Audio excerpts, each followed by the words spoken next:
Hola, muy buenas tardes a todos y a todas. Pues nada, un lunes más en las sesiones de realidades y retos del cooperativismo agroalimentario. Bueno, en esta tercera sesión que tenemos en este curso de especialista, curso de especialista que, como bien sabéis, alumnos del máster de Derecho de Cooperativas Alimentarias de la Universidad de Almería, pues sesiones que hacemos pues para acercar un poquito el sector, la realidad del sector, a los contenidos teóricos que se ven en el curso de especialista. Para la sesión de hoy, que va a funcionar como todas las demás, es decir, tendremos un ponente que hará su exposición y al final de su intervención, pues le formularé las preguntas si es que las ha habido que os interese preguntar. Para eso tenéis abajo pues la zona de chat y de preguntas, entonces cualquiera de las dos formas es válida. Lo escribís y yo al finalización se lo traslado al ponente. Bueno, la sesión de hoy, que también está relacionada con lo que se está viendo a nivel teórico en el curso especialista, tiene que ver con el derecho a la competencia. Más concretamente, queríamos acercar un poquito algunos casos prácticos, algunas cosas que nos han pasado en el sector del olivar. Bueno, para eso, para la sesión de hoy tenemos al director gerente de la Fundación Patrimonio Comunal Olivarero, que es Iñaki Benito, es ingeniero agrónomo y pues nos va a contar desde su experiencia pues aquellos casos que le parecen más relevantes. Y yo ahora le daré paso a Iñaki, no lo he dicho, pero bueno, le voy a pedir a Iñaki ahora en un minuto antes de que empiece su exposición, porque es que no se lo he advertido, pues lo advierto ahora, si puede dar simplemente en un minuto o 2 minutos, no mucho más, para que os diga lo que es la Fundación Patrimonio Comunal Heredero, porque a lo mejor alguno de vosotros pues no la conoce y sería bueno también que, pues bueno, pues para que sepáis quién os está hablando y desde de qué institución os está hablando, ¿no? Entonces, nada, pues yo ahora me voy a callar, paso la palabra a Iñaki y os dejo con él. Pues Iñaki, si puedes ponerte por aquí. Bueno, buenas tardes. Entiendo que se me oye y se me ve perfectamente. Se te ve Eh, perfecto, me voy para atrás y cualquier cosa estoy para atrás. vale, de acuerdo. Pues nada, voy a pasar a compartir pantalla. Buenas tardes a todos. Como dice Tomás, bueno, pues voy a realizar una presentación sobre, bueno, pues la incidencia del derecho de competencia en el sector oleícola. Y por supuesto, cualquier duda, cualquier curiosidad, cualquier sugerencia que consideréis, pues hacednosla llegar y al final de la sesión pues daremos respuesta a las mismas. Voy a compartir pantalla y bueno, aunque no me lo hubieras dicho antes, Tomás, estaba contemplado el hablar un poquito de lo que es la fundación por contextualizar un poco el tema. Así que, bueno, pues vamos a ello. Bien, voy a estructurar la presentación según este índice y efectivamente el primer punto es contaros un poco quiénes somos nosotros y a qué nos dedicamos. Es especialmente importante que nos conozcáis en este caso porque los temas que vamos a tratar después pues van a ir muy vinculados a nuestra actividad, ¿de acuerdo? Lo vais a entender a lo largo del desarrollo de la ponencia. Bien, por hacer un poquito de historia y sin ánimo de daros demasiados detalles sobre esta parte de la charla, bueno, pues contaros que nuestra entidad es una entidad centenaria. Cumplimos 100 años concretamente el año pasado y bueno, pues de una u otra manera hemos estado presentes para el sector del aceite de oliva desde 1925. En ese año se constituye en Madrid la Asociación Nacional de Olivareros de España y bueno, perseguía unos fines pues de básicamente apoyo y dar servicio al sector oleícola en múltiples ámbitos, ¿no? Pasando por diferentes fórmulas jurídicas y adaptándonos a cada una de las épocas, ¿no? Bueno, pasamos en 1979 con la llegada de la democracia a ser una corporación de derecho público y finalmente en 2003 adoptamos la fórmula actual, la fórmula de fundación. Luego venimos siendo fundación algo más de 20 años. Bien, somos una entidad algo compleja y singular. Somos entidad sin ánimo de lucro como cualquier fundación y nos dedicamos, como decía antes, a dar servicio al sector oleícola. Nuestro patronato para aquellos que no estéis familiarizados, un patronato viene a ser pues, lo que es una junta directiva de cualquier otra eh, entidad al uso. Bueno, pues lo conforman nada más y nada menos que 27 representantes. Es algo complejo, pero basta decir con que esta junta, este patronato, lo conforma el sector privado y la administración pública con competencias en el sector, ¿no?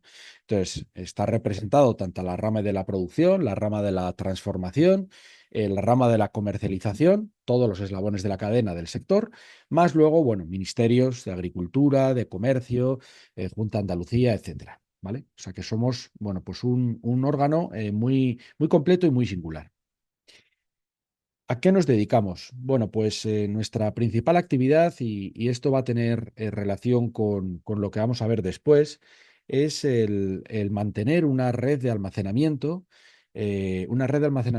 para aceites de oliva a granel. ¿Vale? Estamos hablando de que contamos con la mayor red de almacenamiento del mundo dedicada a este producto, con una capacidad para almacenar, pues, más o menos 300 millones de kilos. Esto yo siempre lo suelo comparar con un ejemplo muy, muy ilustrativo, y es como si toda la producción de Italia la pudiéramos meter en nuestros almacenes, para que entendáis un poco la envergadura de nuestras instalaciones. Tenemos a día de hoy 10 centros activos, 10 centros operativos, y bueno, como no podía ser de otra manera, pues están ubicados en zonas estratégicas cerca de donde se produce el aceite, para dar ese soporte logístico. Bien, nosotros actuamos, y también siempre lo digo, como aquel que alquila trasteros. Nosotros alquilamos depósitos, ¿eh? No es nuestro el aceite, no hacemos nada con el aceite, simplemente ofrecemos un servicio logístico. Entonces, los operadores nos llaman, contratan X depósitos a un plazo corto, medio o largo plazo, y nosotros, por tanto, le damos esa infraestructura, ese trastero, ese depósito. Y con estos alquileres, por simplificarlo mucho, con estos ingresos que obtenemos, pues ponemos en marcha una serie de proyectos vinculados con la investigación y vinculados con la divulgación y promoción del producto. Por ejemplo, a mí me gusta siempre señalar que en investigación estamos muy presentes en lo que es la investigación médica. Entonces hemos apoyado históricamente pues grandes proyectos vinculados con el aceite de oliva y la salud, y uno de ellos, bueno, pues ha sido reconocido internacionalmente, incluso por medios de comunicación tan, bueno, pues importantes como el New York Times, ¿no? Predimed es uno de los estudios que relaciono ahí en esta diapositiva, y que es el mayor ensayo clínico realizado entre, bueno, pues dieta rica en aceite de oliva y salud. Y por otro lado, pues también contribuimos a la divulgación del producto. ¿Cómo? Bueno, pues a través de eventos, ferias y otras actividades de interés, apoyando a programas educativos sobre el sector y el producto. Y bueno, pues a través de nuestra oleoteca, la comunal, que es una tienda que tenemos en el centro de Madrid, que es la más antigua de toda España, dedicada exclusivamente al aceite de oliva virgen extra, y donde tratamos, bueno, pues de tener la muestra más amplia, más variada de aceites de oliva, digamos, premium, con el objetivo de divulgar y de difundir, pues, este producto en la sociedad. Bien, como os decía, la red de almacenes es muy importante para los temas que vamos a ver a lo largo de la tarde de hoy. Ahí tenéis una fotografía a modo, pues, ilustrativo de cómo es uno de nuestros almacenes, grandes depósitos, donde se almacena producto, como decíamos, y también lo hemos comentado, cerca de los núcleos productivos. ¿Y dónde se produce el aceite? Bueno, pues el 80% se produce en Andalucía. Por eso estamos en el mapa muy presentes en provincias como Córdoba o Jaén, con 4 y 3 centros respectivamente, pero también abarcamos algunas otras provincias fuera de Andalucía, como son Badajoz o Toledo en Castilla-La Mancha. Ahora me voy a pasar a describiros, por también contextualizar un poco el resto de temas, pues cuáles son las características del sector oleícola. Voy a entrar a, bueno, pues, a dar algunas macromagnitudes, y también voy a aterrizar un poco lo que son los datos pues a nivel nacional. A nivel macro, lo que podemos observar es que prácticamente 12 millones de hectáreas están dedicadas a este cultivo. para que os hagáis una idea, los que, bueno, pues no estáis muy vinculados con el sector agro, una hectárea vienen a ser 10.000 metros cuadrados, lo que es prácticamente un campo de fútbol. Es decir, 12 millones de campos de fútbol estarían dedicados al olivar en el mundo, ¿vale? Con un conjunto de prácticamente 1.500 millones de árboles, 1.500 millones de olivos que componen esa superficie. Y eso da lugar a una producción a nivel mundial de más de 3 millones de toneladas de producto. Hay años que las cosechas son bastante favorables y superamos con creces esos 3 millones y hay otros que nos quedamos, bueno, pues un poco más justos. Pero básicamente esa es la cifra que podemos generalizar como producción mundial. Más de 50 países ahora mismo están produciendo aceite de oliva. Eso no quita para que fundamentalmente, y lo veis un poquito más abajo, el 98% de la producción sea del arco mediterráneo, ¿no? Bueno, pues España, Italia, Grecia y lo que es el norte de África son los principales países productores. Después tenemos otros pues más minoritarios, como puede ser una Australia, como puede ser un Estados Unidos en la zona de California o como puede ser un Chile, pero que bueno, que en su conjunto no suman más del 2% de la producción a nivel mundial. Y bueno, tenemos 12.000 almazaras. Para aquellos que no lo conozcáis, la almazara significa fábrica de aceite, ¿vale? Es una industria donde se recibe la aceituna, se procesa y se obtiene un producto final que es el aceite de oliva. Pero sin embargo nos encontramos con un consumo, bueno, pues que tiene, y ahí lo pongo también, un gran potencial de crecimiento, porque aunque parezca mentira, aquí en España, claro, el aceite de oliva, bueno, pues es algo con lo que nacemos, con lo que convivimos y que lo vemos de lo más normal del mundo, ¿no? Compraremos más o menos en función del precio. O de lo que nos guste, pero no nos hacemos una idea que solamente el 2 o el 3% de los aceites vegetales que se consumen en el mundo se corresponde con el aceite de oliva. Y diréis, oye, ¿y quiénes completan esa tarta, ¿no? Bueno, pues el aceite de palma, que tiene un uso muy intensivo, especialmente, bueno, en otros países y también en Europa, pero más vinculado con la industria alimentaria. Tenemos el aceite de colza, tenemos el aceite de soja, tenemos el aceite de girasol, y luego hay otros aceites que os suenan a chino, como el aceite de semialgodón o el aceite de cacahuete, pero que se consumen pues igual, en niveles iguales al aceite de oliva. Hay que tener en cuenta que hay países como India, como China, bueno, pues sudeste asiático en general, que no están acostumbrados a este producto. En cuanto al sector oleícola español, bueno, pues aquí tenéis a grandes rasgos algunos de de las grandes cifras. Estamos hablando de que producimos de media en torno a 1.300.000 toneladas, ¿vale? Eso es una producción media. Nuestro pico ha estado en 1.800.000, pero la media viene a ser esa cantidad. Bueno, pues esto, lo que venimos diciendo habitualmente es que una de cada dos botellas que se ponen en el mercado a nivel mundial son españolas. El contenido, no digo el continente, sino el contenido es español. Viene a ser ese ratio. Exportamos más de 1 millón de toneladas. Para que os hagáis una idea de la producción que tenemos anualmente, el 65% de la producción suele ir a mercados exteriores, suele salir fuera de nuestras fronteras y el 35% restante se queda en el territorio nacional. En cuanto a países, bueno, pues son más de 160 países a los que exportamos. A lo largo de los últimos años las empresas se han dimensionado pues, de forma importante y bueno, pues tienen una capacidad de llegar a los mercados muy relevante. Sin embargo, bueno, pues tenemos tres principales mercados. Uno de ellos y el principal es Italia, aunque parezca mentira, Italia es productor, pero a años luz de lo que es la capacidad productiva de España.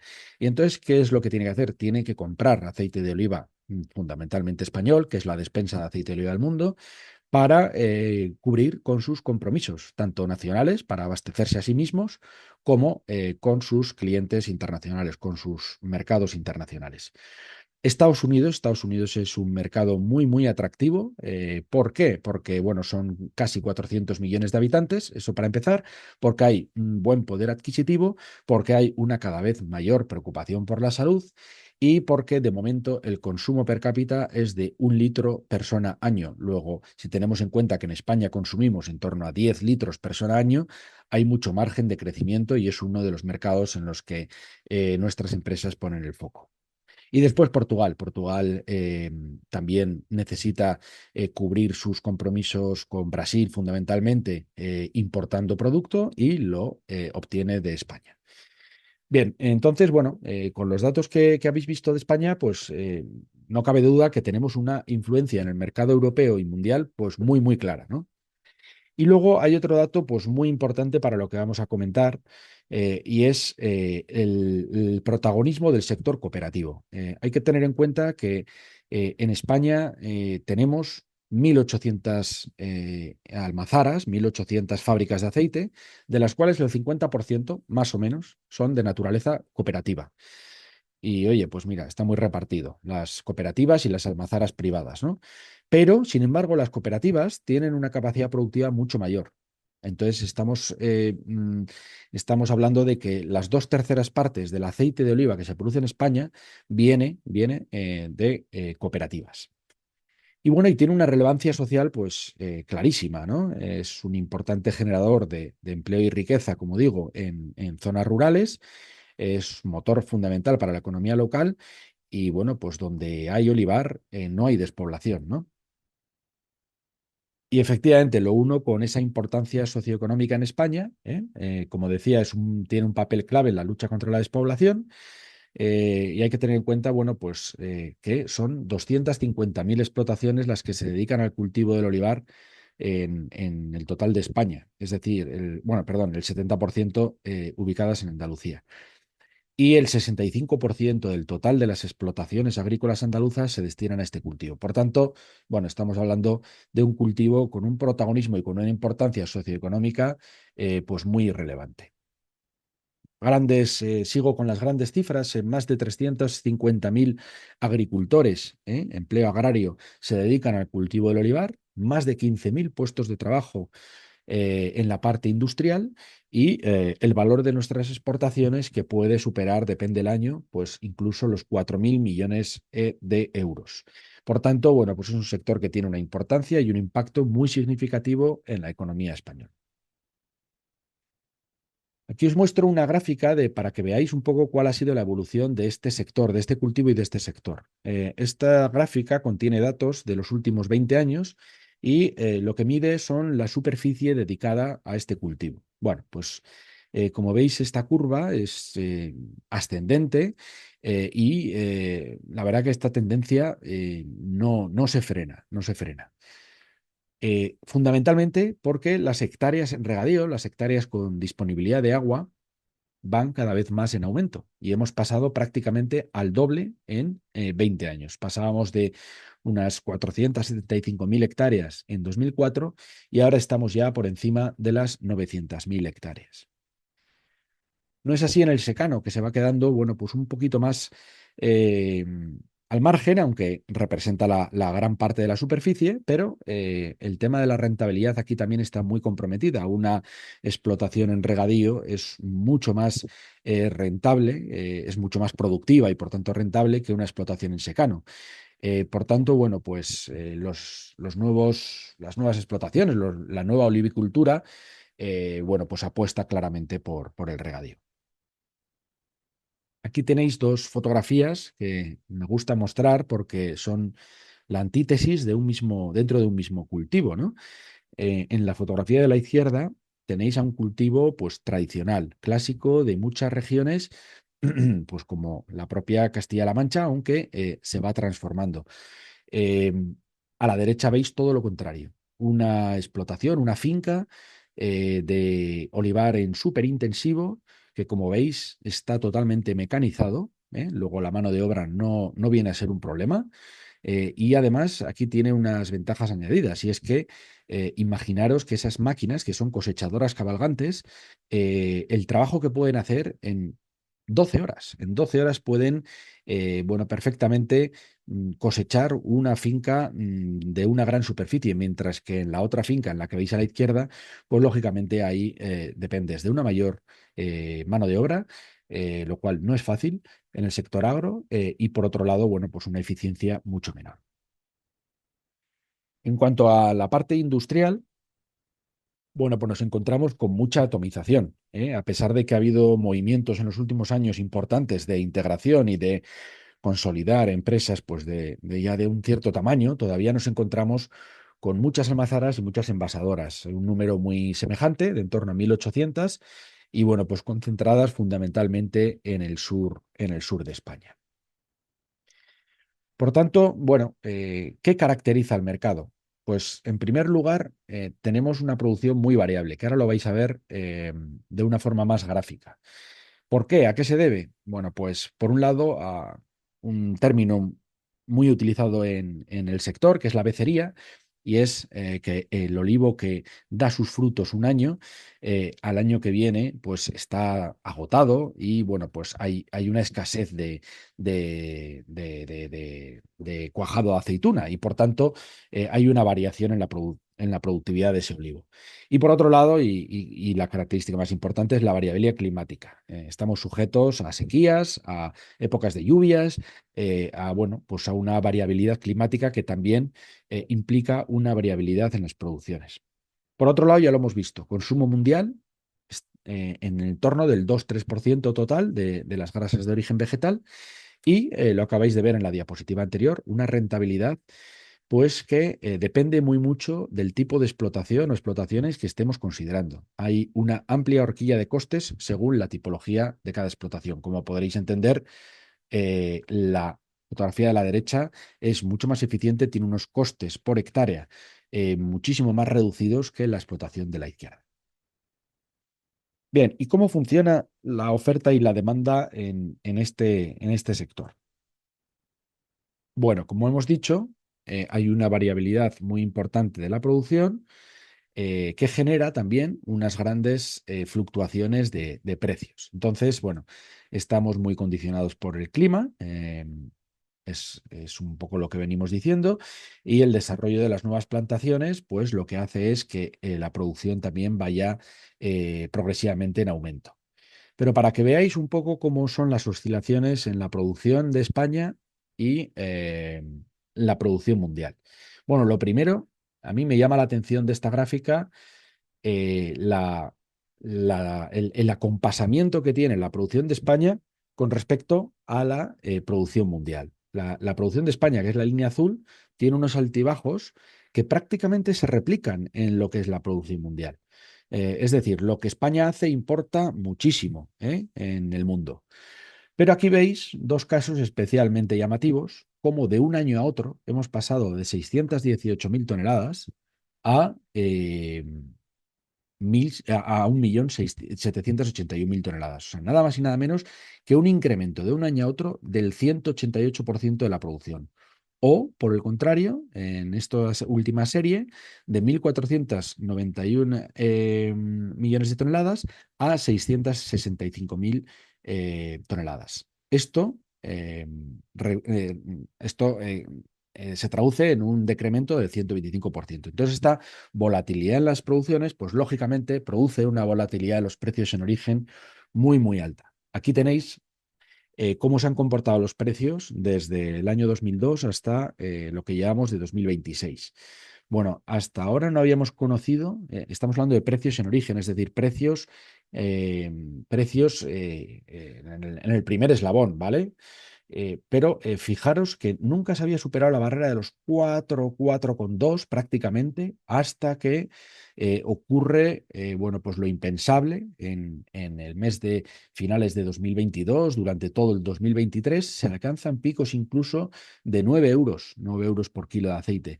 Recordaréis todos vosotros cómo los aceites de oliva, las botellas, estaban en los supermercados, hasta incluso con, bueno, pues con un sensor antirrobo, ¿no?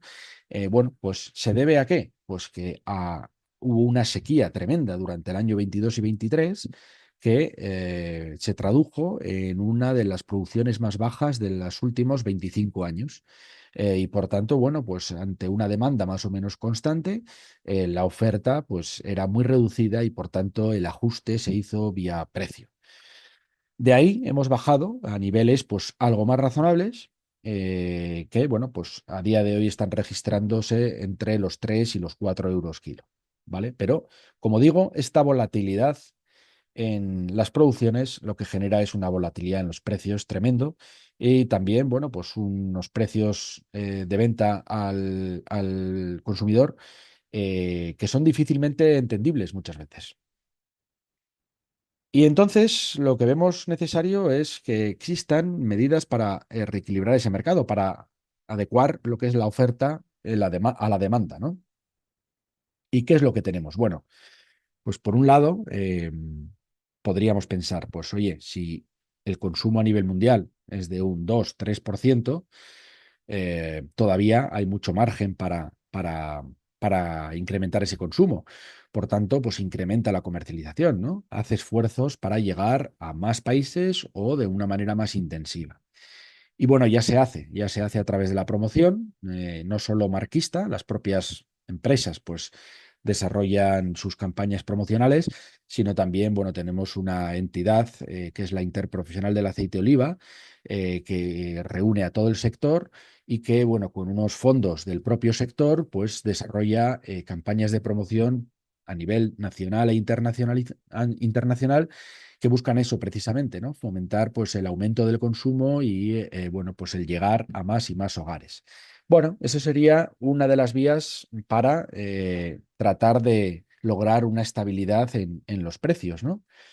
Otra de las vías podría ser esta, el incrementar la disponibilidad hídrica de tal forma eh, que nuestra oferta sea más constante y no dependa tanto de las condiciones climatológicas pues, adversas, ¿no? Como puede ser una sequía prolongada y demás.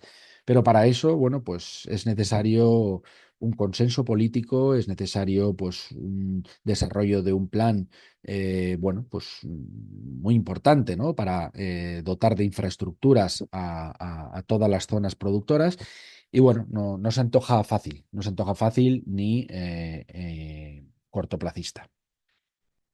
Bien, aquí estoy haciendo zoom a una de las partes de la gráfica que os he mostrado anteriormente de la evolución de los precios, porque me parece que es un momento importante que se dio hace relativamente poco, y es en el año 2019-2020. Bueno, veníamos de un año 2017 en el que la cosecha no fue abundante y veis que los precios pues estaban en el entorno de los 4 euros, 3,7, estaban en unos niveles bastante altos para lo que venía siendo habitual. Pero de repente cae estrepitosamente el precio hasta, fijaros, niveles de 2,3, 2,7, el Virgen Extra, y eso fue debido a que en la campaña 2018-2019 la producción de aceite, bueno, pues alcanza uno de sus máximos históricos. Pero es que sigue cayendo y, por si no fuera poco, la crisis se agrava porque Estados Unidos decide aplicar un arancel del 25% al aceite de oliva envasado español. Es decir, al italiano no, al griego no, solamente al español. Entonces, claro, eso hace encarecerse el producto pues un 25% más y por tanto, bueno, pues es prácticamente en aquellos momentos supuso un cierre del mercado estadounidense para el producto envasado. De hecho, hubo algunos operadores que incluso desarrollaron algún proyecto de envasadora propia en Estados Unidos, etcétera, para evitar este arancel, ¿no? Porque no se sabía pues, muy bien cuánto iba a durar. Entonces aquí se alcanzan unos niveles bajísimos de precios, que ya veis que estaban incluso por debajo de los 2 euros, muy por debajo del umbral de rentabilidad, y entonces se activa uno de los mecanismos que voy a explicar a continuación. Bueno, en primer lugar, eh, mientras esta caída se daba, mientras esta caída se producía y no respondían, bueno, pues las administraciones con ningún tipo de medida, el sector cooperativo puso en marcha o planteó, mejor dicho, porque no llegó a ponerse en marcha, un proyecto de comercialización en común. ¿Qué es lo que pretendían? Bueno, pues poner en manos de uno la comercialización de varios, ¿no? Entonces, ¿cómo se articuló? Bueno, pues mediante la creación de una cooperativa de tercer grado para la comercialización conjunta de aceite de oliva a granel. ¿Esto qué pretendía? Bueno, pretendía pues agrupar en manos de una sola entidad pues un volumen de en torno a 235.000 toneladas, que eso venía a representar pues un 15, un 18% del mercado nacional. Claro, si te haces con ese volumen y tú ya tienes una posición negociadora mucho más fuerte, pues lógicamente vas a poder eh, ajustar los precios de venta algo mejor que lo que hacías antes, ¿no? Entonces, bueno, esto pasaba por la integración en esta cooperativa de tercer grado de cooperativas de primer y de segundo grado, pues algunas de ellas bastante fuertes, y bueno, pues los beneficios, pues lógicamente era pues avanzar en la cadena de valor, tener mayor poder de negociación frente al siguiente eslabón y mejorar pues la competitividad.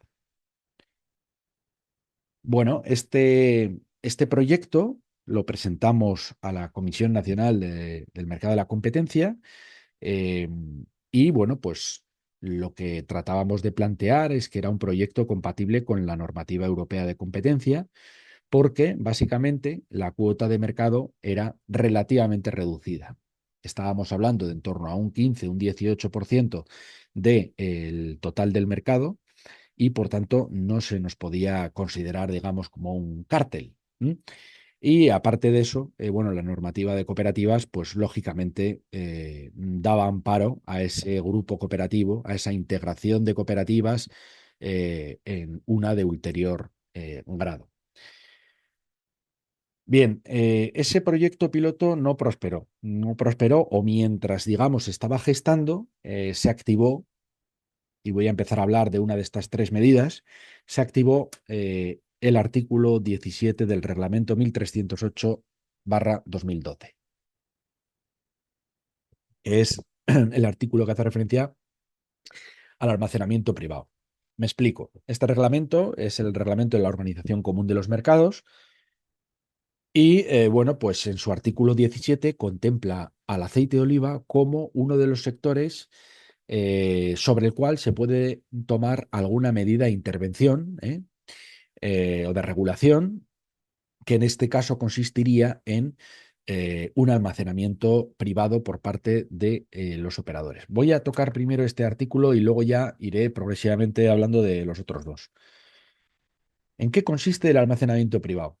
El almacenamiento privado, lo que se tiene que dar, en primer lugar, ¿habéis visto estos precios? Bueno, pues si se llega a unos determinados umbrales que aparecen en ese reglamento, si se llega a un determinado nivel de precios, la comisión puede decidir, pues ponerlo en marcha, ¿vale? Dice, oye, pues estamos en unos umbrales que nadie gana, que esto es un desastre. Pues ponemos en marcha el almacenamiento privado. Pero es que aquí ni siquiera se había llegado a esos umbrales, que por cierto están totalmente obsoletos, porque son de hace 25 años. No habíamos llegado a esos umbrales, pero había una distorsión clara, y es que los aranceles de la administración Trump, de la primera era, pues hacían polvo al sector oleícola español, y por tanto se puso en marcha el almacenamiento privado no tanto por haber llegado a los umbrales, sino por la grave crisis de mercado a la que nos estábamos enfrentando. Por tanto, volviendo al artículo 17, al almacenamiento privado, ¿cómo funciona? Bueno, se alcanzan esos umbrales o se da una situación de desequilibrio de mercado y la comisión lo que dice es, venga, pues háganme ofertas de por cuánto dinero almacenan ustedes el aceite. ¿Mm? Lo estoy simplificando mucho para que lo podáis entender. Entonces, oye, yo digo, yo por 1 euro tonelada a día almaceno mi aceite durante 6 meses. Yo por 1,2 lo almaceno. Yo por 0,8 lo almaceno. Bueno, entonces son ofertas ciegas que se mandan a la Comisión Europea y la Comisión Europea, en base a todo el abanico de ofertas que ha recibido, dice, pues yo corto por 1,1. Es decir, todos los que me han dicho que por menos de 1,1 euro tonelada a día almacenan, se llevan la ayuda. También depende la disponibilidad presupuestaria, lógicamente, de la Comisión, ¿no? Pero Así es como funciona. Por tanto, hay operadores que se quedan fuera porque han ofertado demasiado alto y hay operadores que se quedan dentro, porque han ofertado dentro del límite que establece la comisión. ¿Y eso qué hace? Bueno, pues que haya menos producto en el mercado y por tanto esta curva de precios vaya poco a poco ajustándose y vaya poco a poco recuperándose. Hasta que ya, bueno, en esta situación particular, la campaña siguiente no fue excedentaria de producción, sino más bien todo lo contrario. Luego se juntó que, oye, no había aceite suficiente y por tanto todo lo que estaba almacenado sirvió para cubrir las necesidades de la siguiente campaña. Entonces el mercado, bueno, consiguió salir de este gran bache que sufrió, como digo, en este año 2020. Bueno, pues eso es el mecanismo del artículo 2000, perdón, 17 del reglamento 1308 que está, bueno, pues amparado pues, es una de las herramientas que recoge la política agraria comunitaria. Y luego hay otros dos artículos que son pues, muy interesantes, especialmente uno de ellos. Concretamente, no es el artículo 167, aquí me ha faltado un bis, es el artículo 167 bis. Pero bueno, eh, estos dos artículos voy a entrar en el detalle a continuación. El artículo 209. El artículo 209 dice muchas cosas, pero aquí he querido destacar exclusivamente, perdón, la parte pues, más relevante, ¿vale? Dice, básicamente lo que dice es que eh, no están sujetos a las normas de competencia los acuerdos, decisiones y prácticas concertadas de agricultores, asociaciones de agricultores o asociaciones de estas asociaciones. Bueno, parece un poco un trabalenguas, ¿no? Pero básicamente lo que te viene a decir este artículo es que si una asociación de agricultores llega a un acuerdo para, ejemplo, retirar producto, pues que no necesariamente, o sea, que está, digamos, permitido o que no se le aplican sobre ese acuerdo las normas de competencia. Nosotros, en su momento, yo formaba parte del equipo de cooperativas agroalimentarias de España y trabajamos mucho en esta propuesta. Lo que dijimos es, oye, asociaciones de agricultores, ¿qué es? Pues es una cooperativa. ¿Y asociaciones de estas asociaciones qué es? Pues es una federación de cooperativas. Luego, cooperativas agroalimentarias de España puede ser perfectamente esta asociación de asociaciones y la asociación de agricultores puede ser perfectamente la cooperativa. Bueno, pues después de muchas reuniones y muchos debates, lo que dijimos es, venga, pues estamos con el agua al cuello, todavía no se había activado el almacenamiento privado, vamos a poner en marcha una medida de este tipo que consista en almacenamiento temporal y voluntario del aceite de oliva. Es decir, nosotros decimos a todas las cooperativas, oye, ¿quién quiere almacenar? Venga, como representamos y lo hilo con los datos que he dado al principio, el 65% de la producción nacional es de cooperativas agroalimentarias. Por tanto, hombre, el 65% no es poco, ¿eh? Puedes ahí tomar una decisión que tenga un impacto inmediato. Bueno, pues lo que decíamos es que aquellas cooperativas que voluntariamente se sumaran a esta iniciativa de almacenamiento temporal, lógicamente comprometiéndose a ello, pues viéramos con cuánto volumen nos juntábamos y que eso podía tener pues, un efecto sobre el mercado. Se creó un comité de cooperativas para que tomaran las decisiones oportunas. Todo esto iba a estar supervisado por el Ministerio de Agricultura, Pesca y Alimentación y bueno, este era un almacenamiento temporal con un máximo de 11 meses, no se fijaban precios en ningún momento, la propiedad seguía siendo la misma, los costes de almacenamiento, o sea, por un lado, el almacenar el producto te cuesta dinero y por otro lado, hay un coste de oportunidad por no vender ese producto. Entonces, estaba asumido por los propios participantes y cuándo se activaba, porque tú tienes que presentar pues, un mecanismo de activación, eso no lo puedes, digamos, poner en marcha cuando a ti te apetezca. Entonces, el criterio fue cuando las disponibilidades superaran en un más 25% las necesidades del mercado. Es decir, cuando todo lo que tienes disponible de aceite de oliva, cuando la producción, los stocks y las importaciones, todo lo que entra a tu país, es mayor que la demanda. Es mayor de un 25% de la demanda, ya estás ahí diciendo, oye, hay un desequilibrio, porque es que me sobra mucho aceite, me sobra más de un 25% de aceite. Entonces, bueno, ese era el criterio de activación. Todo esto lo presentamos en Bruselas, tanto a Agricultura como a Competencia, y finalmente, bueno, pues hubo un dictamen, que es ese que os resalto ahí abajo, donde, bueno, pues se da la razón efectivamente, se da el visto bueno a este mecanismo de activación del almacenamiento temporal voluntario, ¿vale? Voluntario que una vez te comprometes ya es obligatorio, pero que no te obliga a nadie a hacerlo. Precisamente ese era el factor un poco pues, que hizo que fracasara o que no se pusiera en marcha en aquel momento este sistema. Y es que, claro, aquí es fácil pensar, oye, yo hago el esfuerzo de almacenar, de retener, de retirar oferta del mercado y otros, los que no almacenan, se benefician del posible incremento de precios que eso produce. O sea, los que no almacenan venden libremente y lo venden a un mejor precio y yo, sin embargo, tengo que estar almacenándolo, ¿no?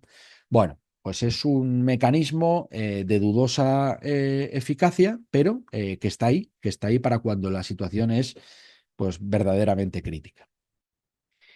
Y luego, bueno, os contaré el último y el, creo, más interesante mecanismo que hay a día de hoy en la OCM, en el reglamento.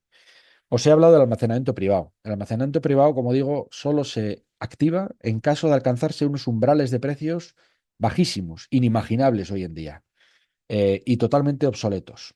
Luego, no es una medida que sirva demasiado porque cuando ya hemos llegado a activarlo, ya está el sector sumido en un drama.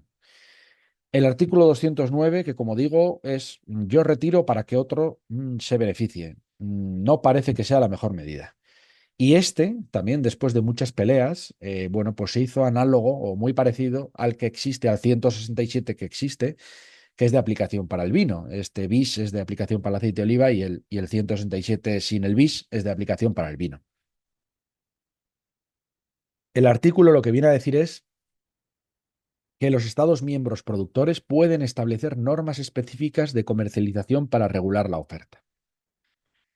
¿Cuándo? Cuando se dan determinadas circunstancias. O sea, aquí lo que te dice el 167 bis es prácticamente lo mismo que el 209, pero que en lugar de que sea una asociación de productores quien tome la decisión, que sea el Estado quien tome la decisión. Y no, el año pasado, perdón, el 2025, el Ministerio de Agricultura ya hizo ese gesto para poner en marcha por primera vez en la historia esta medida. ¿Por qué? Porque, bueno, ya os lo he dicho, hay una variabilidad climática bestial que genera pues mucha fluctuación en las producciones. Y el año pasado, quizás ya nos olvidamos, pero hubo un mes de marzo especialmente lluvioso en buena parte de Andalucía. Entonces la previsión de cosecha era realmente alta. Claro, a partir de ahí empezaron a bajar en picado los precios y lo podéis ver en esta curva. Esta bajada en picado de los precios, fijaros que pasamos de unos niveles de prácticamente 8 euros, caemos hasta niveles de 3,5, ¿vale? Eso en pocos meses. Es una bajada muy, muy drástica. Entonces el ministerio dice, uy, aquí quizás hay que poner en marcha algún tipo de medida. Vamos a tenerla preparada. ¿Y qué es tenerla preparada? Bueno, pues sacar un proyecto de orden ministerial en el cual se establecen pues las medidas de regulación del mercado, ¿vale? El objetivo, lógicamente, era regular la oferta para evitar desequilibrios en caso de sobreoferta significativa. Entonces, como venía una primavera, pues fantástica por las lluvias y todo parecía indicar que nos enfrentábamos a una campaña pues excedentaria y que los precios estaban cayendo en picado, pues el ministerio decide redactar este texto. Y entonces lo que dice es: oye, ¿la activación cuándo se daría? Si las existencias, los stocks de partida, más la producción estimada superan en un 120% la media de las 6 últimas campañas. Bueno, esto es un poco enrevesado y no voy a entrar en este detalle. En cualquier caso, aquí lo que hacía es comparar oferta con oferta. Es decir, el ministerio lo que establece es, yo comparo la oferta estimada para este año con respecto a la oferta media de los 6 últimos años. Bueno, desde mi punto de vista, no está bien enfocado, porque no habría que comparar la oferta con la oferta, habría que comparar la oferta con la demanda de las 6 últimas campañas. Al margen de eso, el ministerio sacó esta orden y los precios empezaron a estabilizarse. O sea, simplemente el hecho de que hubiera una medida de autorregulación obligatoria sobre la mesa que podría ser aplicada para todos los operadores del sector a partir del siguiente año, generó un efecto disuasorio de la bajada de precios. Entonces, bueno, oye, pues fíjate, mejor no aplicar una medida y si tiene efecto, ¿no? Que aplicarla. Bueno, pues simplemente aquí lo que establecía el ministerio es que no fijaba precios, que iba a ser temporal esa retirada y poco más, ¿no? Y a continuación tenemos, bueno, pues un informe de la Comisión Nacional del Mercado de la Competencia. Bastante crítico con la medida, pero que llega ya en un momento en el que el sector, ¿y por qué no se aplicó? No lo he dicho, claro, digo que tuvo mucho efecto también por otra variable muy importante, y es que vino un verano tremendamente cálido y un otoño tremendamente seco, por lo cual todas esas previsiones tan optimistas que teníamos en primavera, pues vinieron al traste y finalmente nos enfrentamos a una campaña normal, ¿vale? Eh, la Comisión Nacional del Mercado de la Competencia lanza un informe en la que, bueno, cuestiona el tema de la medida adoptada por el Ministerio de Agricultura.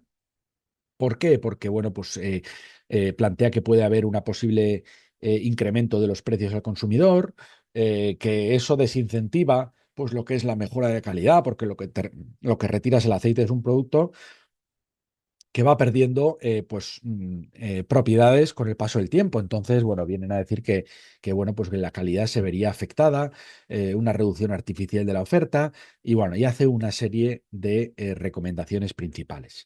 En cualquier caso, bueno, pues el ministerio se pone a preparar la respuesta de la CNMC, pero como digo, bueno, pues no trasciende porque este proyecto de orden eh, ministerial, pues no ve la luz, ¿eh? Simplemente es un proyecto de orden que se ha quedado en un cajón y que la próxima vez que sea necesario ponerlo en marcha, pues seguramente que inspira, ¿no? Esta experiencia previa. Entonces, bueno, pues simplemente a modo de resumen, deciros que se han puesto en marcha iniciativas en el sector de comercialización en común, se ha solicitado el visto bueno a competencia en este caso, se han puesto en marcha pues prácticamente estos 3 artículos que contemplan la normativa comunitaria. En el caso del almacenamiento privado, bueno, está perfectamente recogido en la OCM, en el reglamento. En el caso del 209 se ha hecho un planteamiento a competencia y se ha recibido el visto bueno por parte de la Comisión Europea. En el caso de la autorregulación obligatoria es un artículo que está recogido en el reglamento, pero bueno, pues competencia nacional pues quiere saber, quiere aclarar algunas cuestiones y bueno, esos son los mecanismos que tenemos básicamente en el sector.